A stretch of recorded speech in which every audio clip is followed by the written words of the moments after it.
Ladies and gents, let's begin exam with our first question, and question number 1 states: a global enterprise relies heavily on a network of managed service providers, or MSPs, vendors and suppliers to maintain its complex IT infrastructure.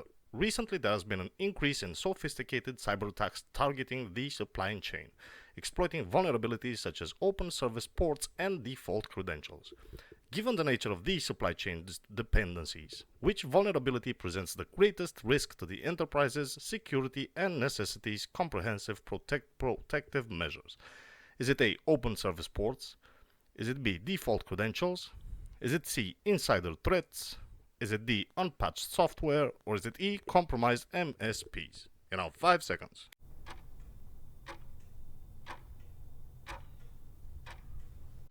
And the correct answer is E. Compromised MSPs.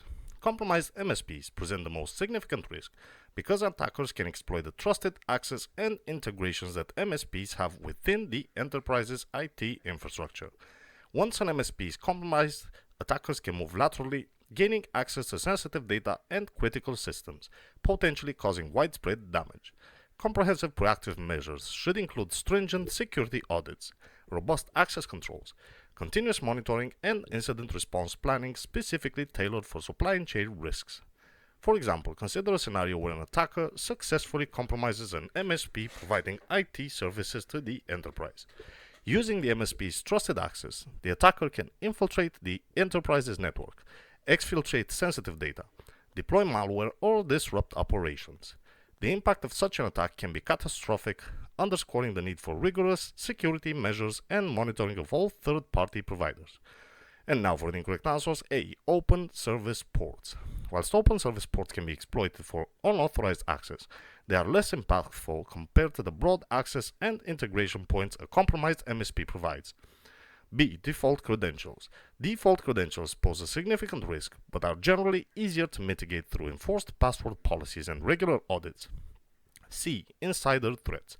Insider threats are significant but are not specific to the complexities and extended trust issues inherent in supply chain vulnerabilities. And D. Unpatched software. Unpatched software is a critical vulnerability that can be managed with diligent patch management practices.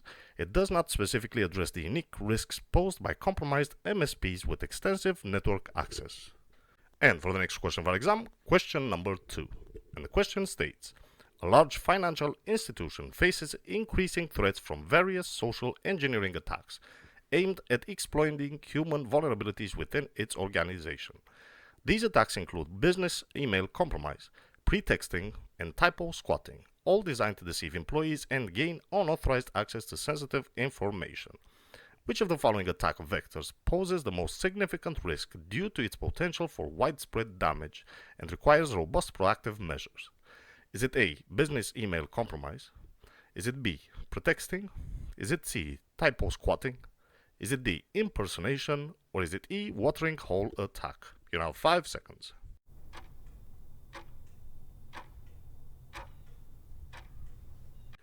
And the correct answer is A.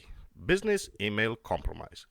Business email compromise, or BEC, poses the most significant risk due to its ability to deceive high-level executives or employees into transferring funds or divulging sensitive information.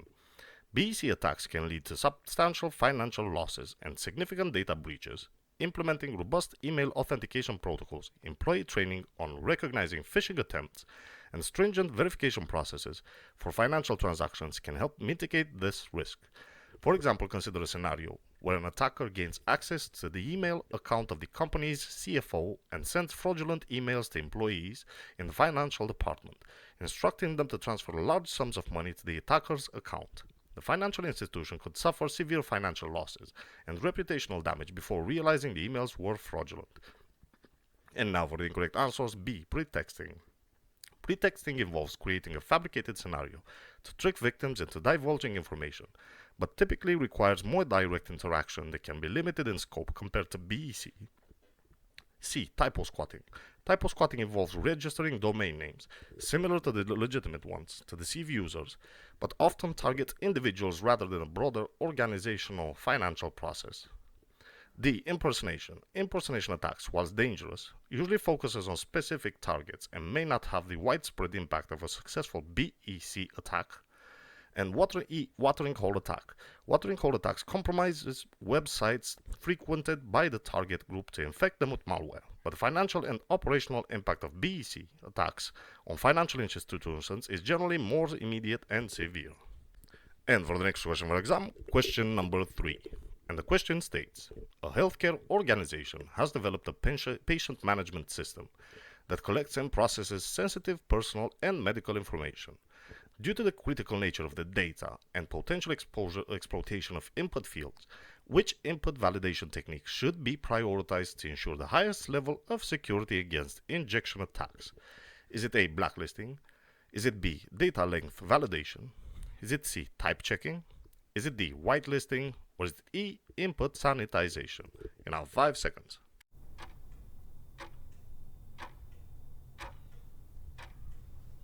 And the correct answer is D. Whitelisting. Whitelisting is the most effective input validation technique for preventing injection attacks. By only allowing known, safe inputs that match a predefined set of acceptable values or patterns, whitelisting significantly reduces the risk of malicious data being processed by the system. This approach ensures that only valid and expected data is accepted, thereby enhancing the security of the application. For example, consider a scenario where an attacker attempts to exploit an input field by injecting malicious SQL code. With whitelisting in place, the application would only accept inputs that conform to specific predefined patterns, for example, letters and numbers without special characters. This effectively blocks the malicious SQL code, preventing the injection attack and protecting sensitive patient data. And now for the incorrect answers. A. Blacklisting. Blacklisting involves blocking known malicious inputs, but is less effective because attackers can easily modify their inputs to bypass the blacklist. B. Data length validation. Whilst important, data length validation alone does not prevent injection attacks, and it only limits the size of input, but not its content. C. Type checking. Type checking ensures that inputs are of the exact data type, expected data type, for example integer or string, but it does not prevent malicious content within those types. And E. Input sanitization. Input sanitization cleanses the input to remove or encode potential harmful contents, but it may not be as robust as whitelisting in ensuring only safe inputs are accepted. And for the next question of our exam, question number 4. And the question states, a financial institution is developing a new online banking platform designed to handle a high volume of transactions securely. The development team needs to ensure that the application is resistant to a wide range of vulnerabilities, particularly those that could allow attackers to manipulate transaction processing. Given the critical nature of financial transactions, which type of vulnerability should be prioritized for immediate remediation to protect the integrity and security of the system? Is it A. Cross-site request forgery or CSRF? Is it B. Buffer overflow? Is it C. Time of check or TOC race condition? Is it D. Denial of service or DOS attack? Or is it E. Phishing? You now have 5 seconds.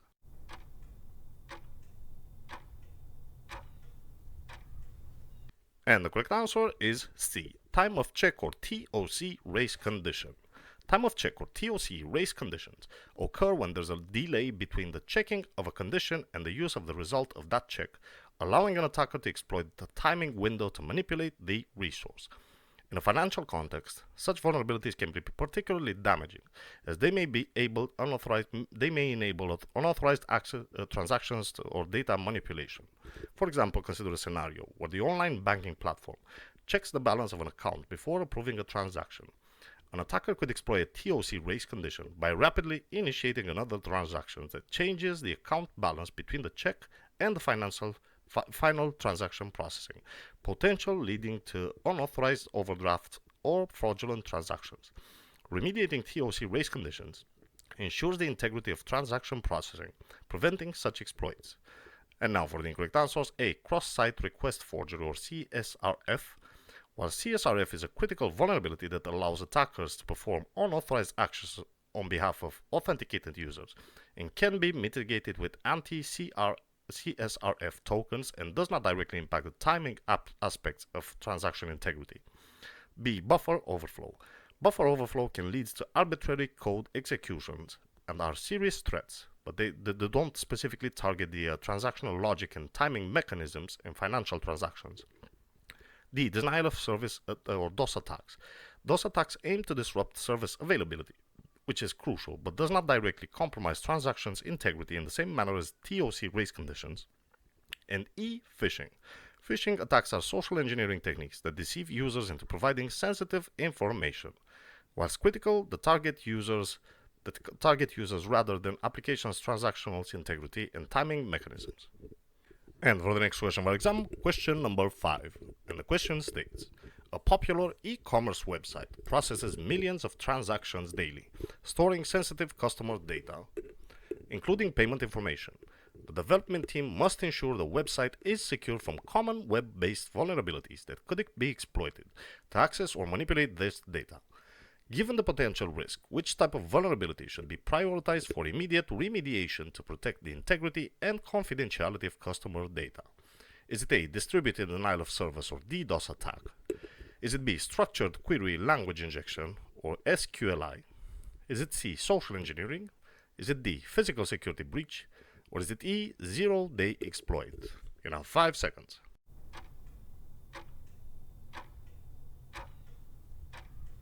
And the correct answer is B. Structured Query Language Injection or SQLI. SQL injection or SQLI is a critical web-based vulnerability where an attacker can manipulate a website's SQL queries to gain unauthorized access to the database. This can lead to the theft or manipulation of sensitive customer data, making it imperative to prioritize its remediation. For example, consider a scenario when an attacker exploits an SQLI vulnerability on the e-commerce website's login page. By injecting malicious SQL code, the attacker can bypass authentication and gain access to the database, retrieving sensitive information such as customer payment details and personal data. Addressing SQLI vulnerabilities involves implementing parameterized queries and input validation to prevent such attacks. And now for the incorrect answers. A. Distributed denial of service or DDoS attack. Whilst DDoS attacks can disrupt service availability, they do not directly lead to unauthorized access to sensitive data. C. Social engineering. Social engineering targets individuals to gain sensitive information through deception. Although serious, it's not a web-based vulnerability directly related to the website's code. D. Physical security breach. Physical security breaches involve unauthorized physical access to servers or infrastructure, which is critical but outside the scope of web-based vulnerabilities. And E. Zero-day exploit. Zero-day exploits are vulnerabilities that are unknown to the software vendor. Whilst dangerous, addressing known vulnerabilities such as SQLI is more immediately actionable. And for the next question of our exam, question number 6. And the question states, a multinational corporation aims to enhance its network security to protect sensitive data and prevent unauthorized access. Various mitigation techniques are available to secure the enterprise network infrastructure. Considering the corporation's diverse network components and potential cyber threats, which mitigation technique plays a pivotal role in safeguarding the network? Is it A. Application allow list? Is it B. Isolation? Is it C. Patching? Is it D. Segmentation? Or is it E. Access control? You now have 5 seconds.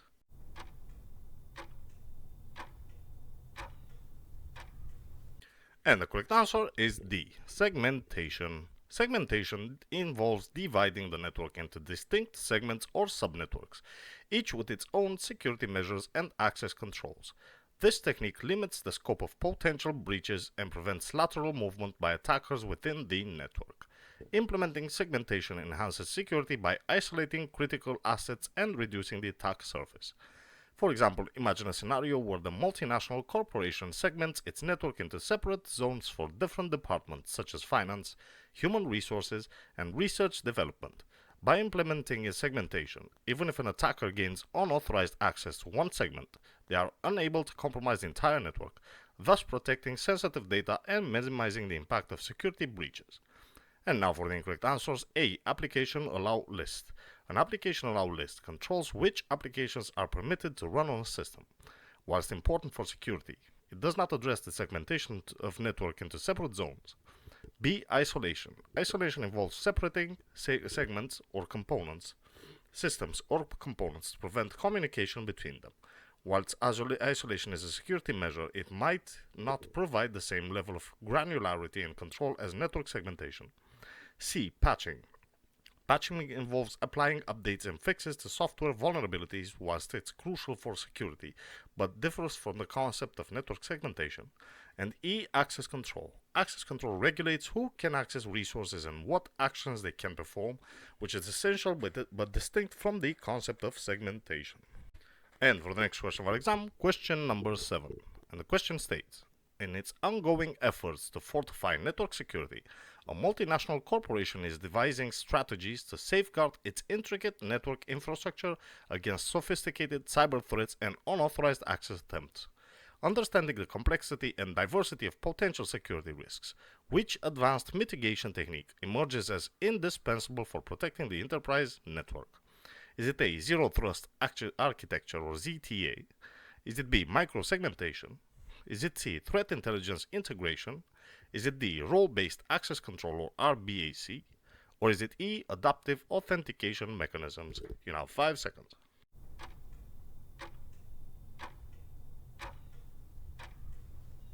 And the correct answer is B. Microsegmentation. Microsegmentation involves dividing the network into small, isolated segments to enforce granular access controls and contain potential breaches.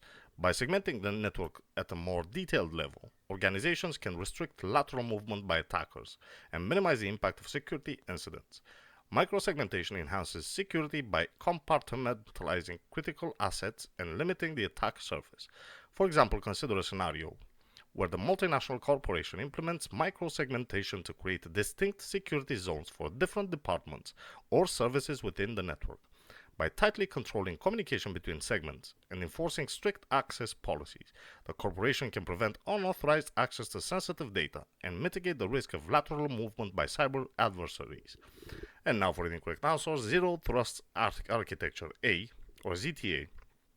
Zero Trust Architecture is a security framework that mandates strict identity verification and continuous monitoring of network traffic, but it does not inherently involve network segmentation at the same level of granularity as microsegmentation.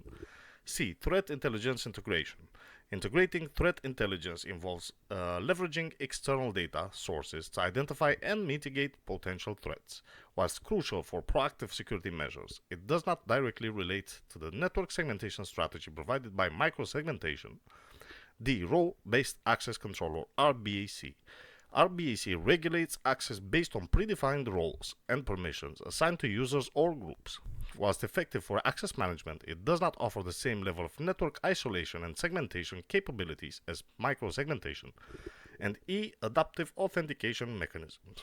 Adaptive authentication mechanisms dynamically adjust authentication requirements based on risk factors and user behavior.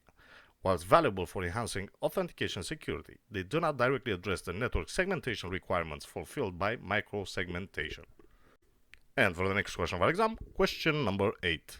And the question states, as part of its comprehensive security strategy, a multinational corporation is evaluating various mitigation techniques to fortify its network infrastructure against evolving cyber threats and unauthorized access attempts. Among these techniques, which plays a critical role in bolstering network security by controlling access and minimizing attack surfaces? Is it A. Threat Intelligence Integration? Is it B. Least Privilege? Is it C. Decommissioning? Is it D. Configuration Enforcement? Or is it E. Hardening Techniques? You now have 5 seconds.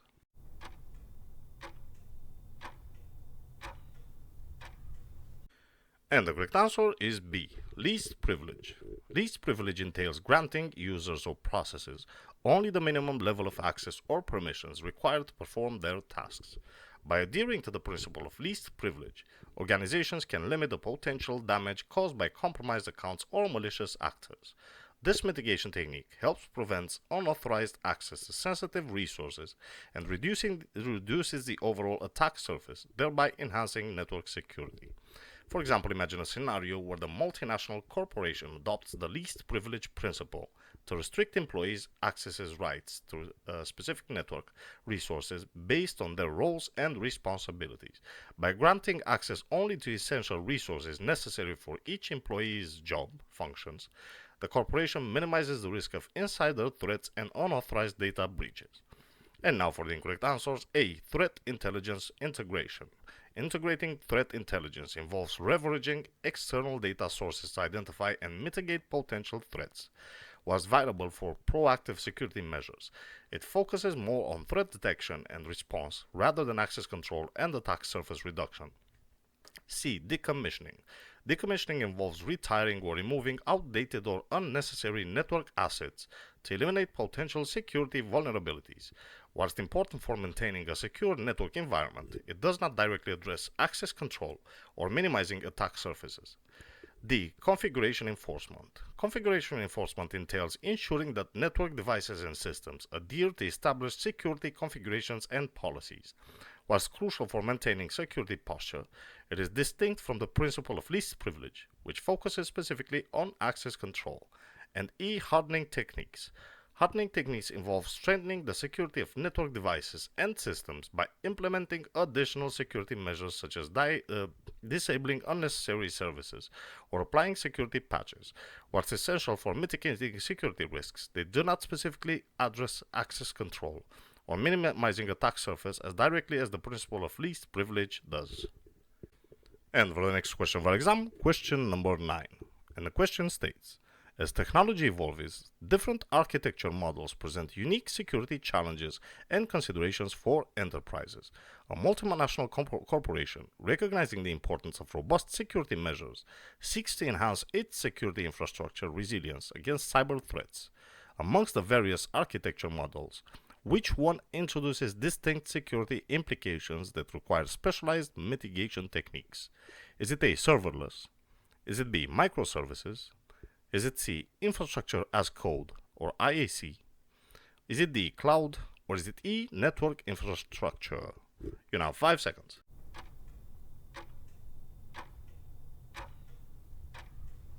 And the correct answer is D. Cloud.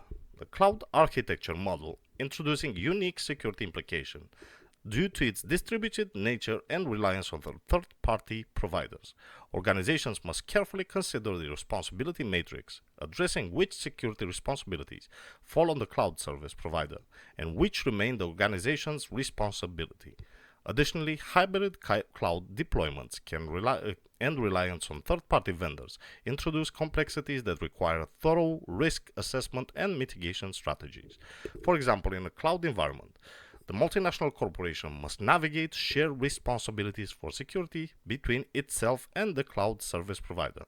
Whilst the provider ensures the security of the underlying infrastructure, the organization remains responsible for securing its data, applications, and configurations within the cloud environment. Understanding this responsibility matrix is crucial for implementing effective security controls and mitigating cloud-specific risks. And now for the incorrect answers. A. Serverless. Serverless architecture abstracts server management, offering scalability and cost efficiency. Whilst it presents security considerations such as data protection and secure function invocation, it does not inherently introduce the same level of complexity as managing security in a cloud environment. B. Microservices. Microservices architecture decomposes applications into smaller, independently deployable services.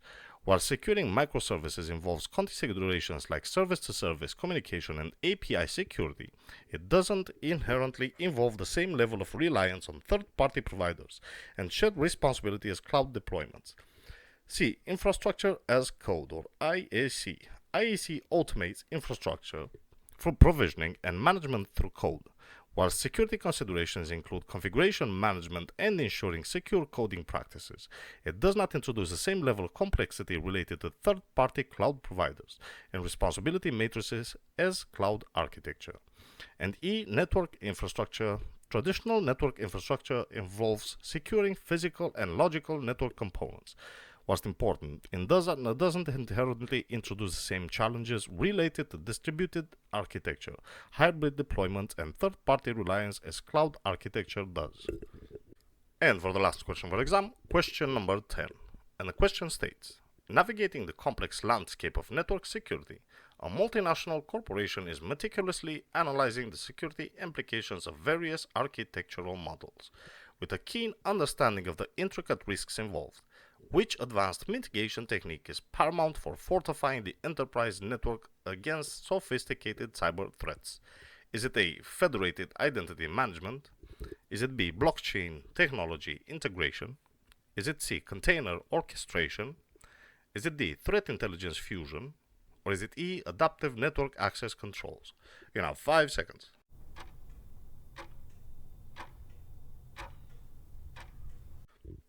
And the correct answer is C. Container orchestration.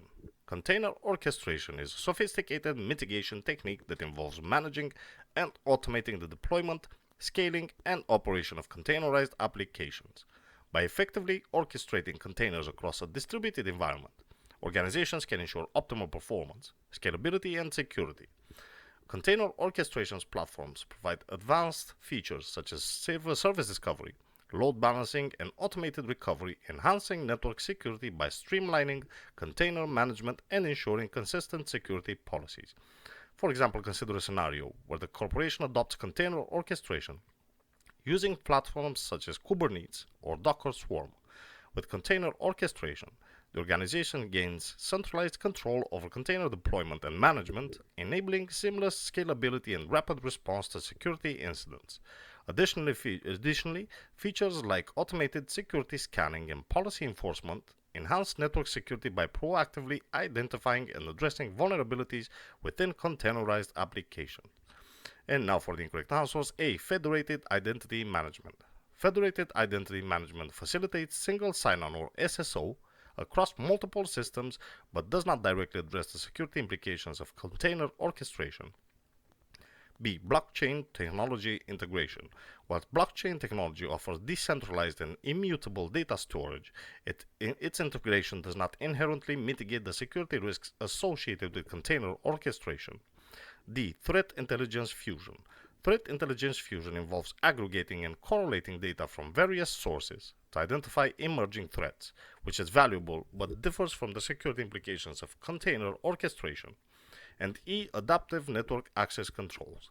Adaptive network access controls dynamically adjust access based on user behavior and risk factors, providing granular access controls, but is not directly related to container orchestration security concerns.